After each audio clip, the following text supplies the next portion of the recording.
petite démonstration de la conception objet, ou du moins d'utilisation d'un langage objet pour gérer nos données. Donc ici, nous allons prendre un exemple assez simple. Nous allons gérer des YouTubers avec leurs subscribers. Donc ici, nous avons des infos sur les YouTubers et des infos sur les subscribers. Première chose à faire, donc tout simplement créer une nouvelle solution. Donc ça, c'est assez simple, fait une quinzaine de fois déjà. Donc nous créons notre solution, donc ici on va juste la poser pour nous permettre de travailler. Ok.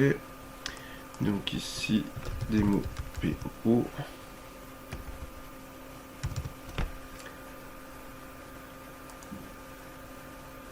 Donc nous allons bien sûr créer une solution et non pas un projet. Donc ici nous allons choisir solution. Et voilà.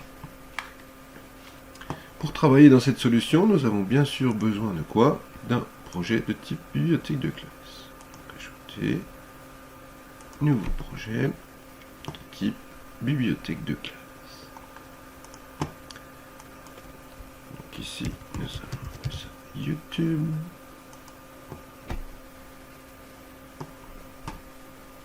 Alors, qu'ai-je besoin pour gérer des YouTubers et leurs subscribers?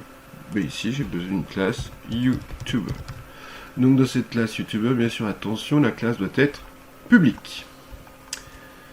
Un YouTuber est caractérisé par quoi? Bien, on peut se douter qu'il va être caractérisé par un ID de type int, un pseudo de type string,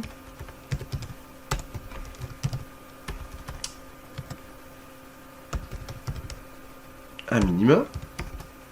Alors, pour pouvoir définir maintenant, donc je vais laisser cet exemple de cette manière pour expliquer pourquoi nous avons à modifier cette structure de classe.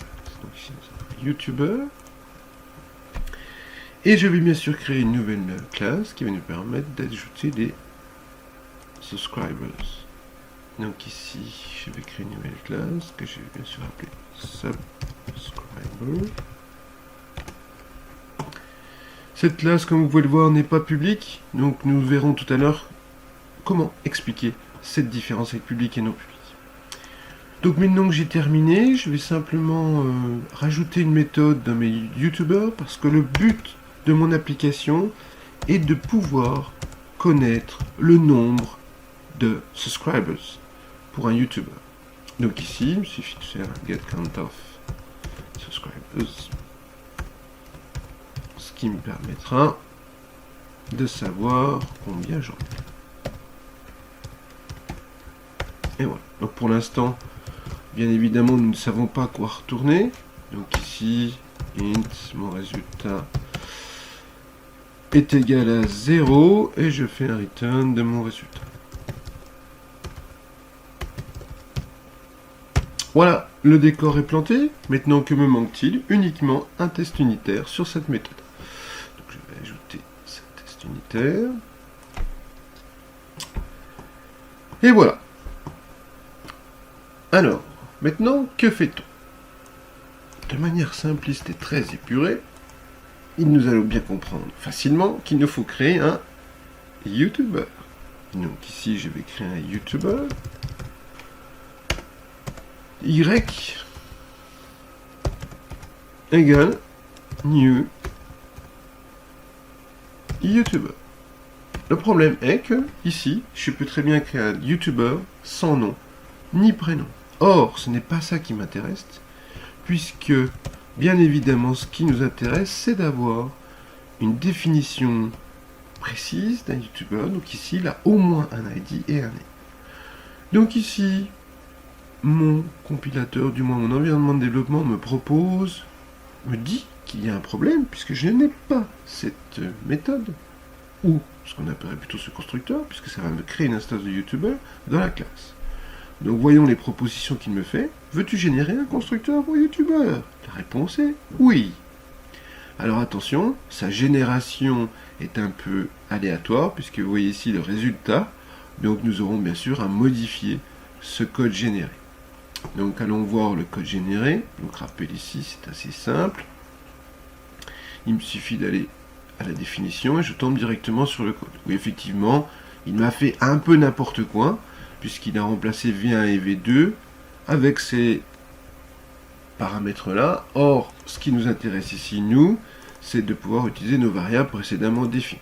Donc là, quelques copier-coller, nous irons très bien. Voilà, et voilà. Donc à noter ici la différence entre le this et ID, par exemple, qui représente la valeur de notre ID pour cette instance de YouTuber, alors qu'ici cet ID-là, c'est le paramètre, mais c'est indiqué dessus. Donc retournons dans mon test. Et maintenant, j'aimerais créer un subscriber. Subscriber. Oups. Ah, je n'ai pas connaissance de subscriber. Donc retournons dans nos classes pour vérifier ce qu'il y a. Évidemment, subscriber n'est pas public. Donc, forcément, nous n'allons pas avoir accès à la classe subscriber. Donc je retourne maintenant dans mon code de test.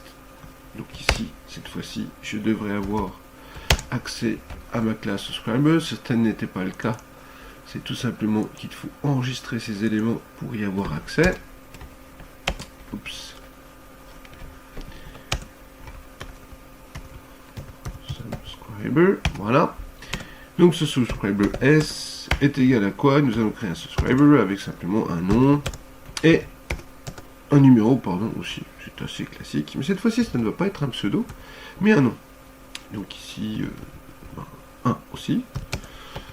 Une note assez simpliste, mais encore de la même manière que tout à l'heure, cette fois-ci, je n'ai pas créé de constructeur, je n'ai pas créé de propriété privée, donc je vais le laisser faire, retourner dans Subscriber, m'apercevoir qu'il a de nouveau créé les V1, V2, puisque pour lui, ce sont que 2 éléments à créer, et donc là, il me suffit de remplacer comme tout à l'heure, et d'obtenir donc une classe avec un constructeur paramétré, qui va nous permettre de créer des nouvelles instances de cette classe avec les bonnes données. Voilà, j'en ai presque terminé. Alors, qu'est-ce que nous voulions faire? Nous voulions pouvoir souscrire, ou s'inscrire, ou suivre un YouTuber. Donc maintenant, comment faire ceci? Eh bien, nous allons demander au YouTuber d'inscrire ce nouveau follower. Donc ici, je vais voir Y et je dis tout simplement add subscriber. Et donc ici, je vais ajouter notre subscriber. Voilà. Je peux terminer mon test puisque je peux donc penser que si j'ajoute un nouvel inscrit, alors le nombre de subscribers devrait être égal à 1. Et je peux donc faire ensuite un appel de la méthode pour cette instance-là. Donc ici, get count of subscribers. Et là, je vais demander tout simplement de récupérer le nom de subscriber. Et ensuite, nous allons faire notre insert code de ces 2 éléments. Voilà.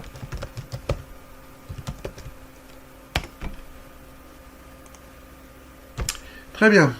Donc ici, j'ai bien affaire à une méthode de ma classe YouTuber qui doit permettre d'ajouter un subscriber. Or, si nous regardons un petit peu comment sont structurées nos classes, donc pour ce faire, nous allons ajouter un nouvel élément à notre projet qui est en fait un diagramme de classe.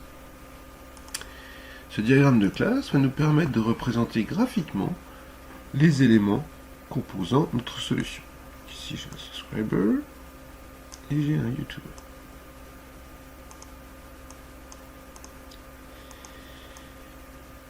Comment pourrait être établie la relation entre subscriber et YouTuber? Eh bien tout simplement, un YouTuber est suivi par un ensemble de subscribers.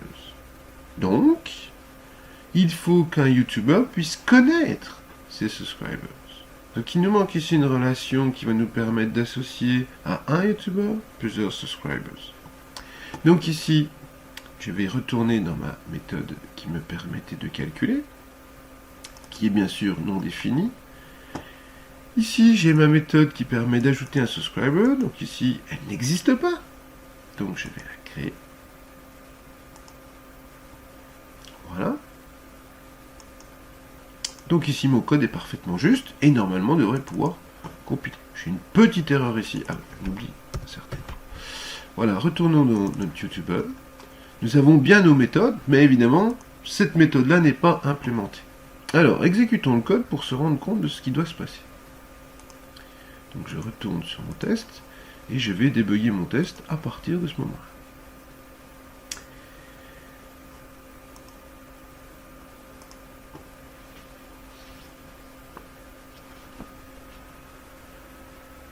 Que dois-je faire lorsque j'ajoute un subscriber? Un subscriber, pardon.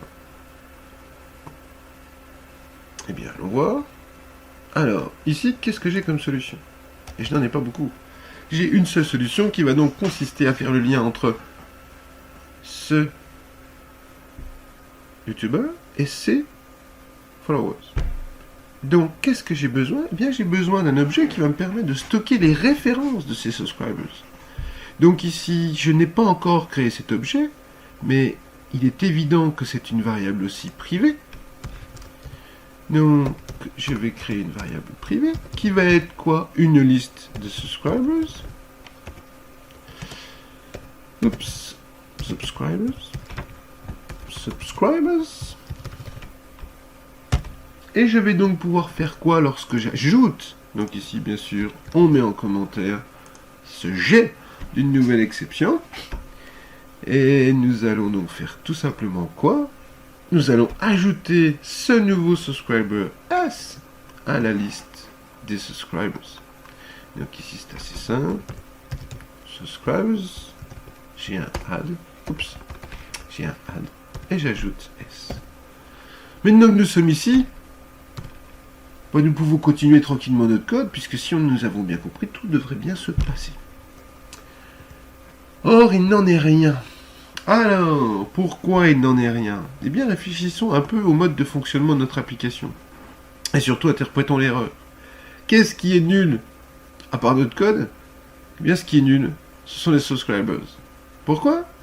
Tout simplement parce que si vous regardez le code qui est présent, nous voyons ici la définition d'une variable, mais jamais cette variable n'est initialisée. Or, nous savons que pour une instance d'objet, il faut toujours initialiser ceci. Alors cherchons où pourrait être initialisée cette nouvelle instance de subscribers. Tout naturellement dans le constructeur de la classe. Donc ici, nous allons arrêter notre programme parce que pour une fois, il est quand même un peu faux. Donc nous allons prendre nos subscribers et créer une nouvelle liste de subscribers. Et voilà. Pendant que nous y sommes, bien sûr, nous ne retournons pas 0 ici, mais nous allons retourner le nombre de subscribers. Donc le résultat est égal à quoi? Eh bien, this.subscribers.40. Et voilà. Voilà, je pense que j'en ai terminé. Vérifions néanmoins notre test. Donc, nous pouvons même vérifier d'ailleurs que ici, nous pourrions très bien comparer dès le départ, comparer 0 à quoi? Eh bien la valeur de mon nombre de subscribers. Donc ici, je vais donc avoir deux tests effectués. Je vais les lancer progressivement. Test.